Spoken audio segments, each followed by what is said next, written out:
జార్ఖండ్లోని చక్రధర్పూర్ వద్ద ముంబై హౌరా ఎక్స్ప్రెస్ పట్టాలు తప్పింది. మంగళవారం తెల్లవారుజామున జరిగిన ఈ ప్రమాదంలో 2 మృతి చెందారు. మరో 20 మంది తీవ్రంగా గాయపడ్డారు.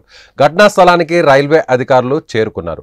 గాయపడిన వారిని హాస్పిటల్కు తరలించారు. ప్రయాణికులను గమ్యస్థానాలకు చేర్చేందుకు ప్రత్యామ్నాయ ఏర్పాట్లు చేస్తున్నారు అధికారులు. జంషెడ్పూర్ వద్ద 80 కిలోమీటర్ల దూరంలో ఉన్న బరంబంబు ప్రాంతంలో తెల్లవారుజామున 3 గంటల 45 నిమిషాల్లో ఈ ప్రమాదం జరిగింది.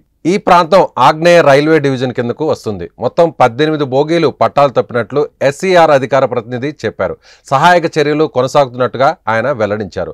ప్రమాదం నేపథ్యంలో హౌరా టిట్లాగఢ్ కాంటాబాంజీ ఇస్పత్ ఎక్స్ప్రెస్, హౌరా బార్బిల్ జనశతాబ్ది ఎక్స్ప్రెస్ ను రద్దు చేస్తున్నట్లు ఎస్ఈఆర్ తెలిపింది.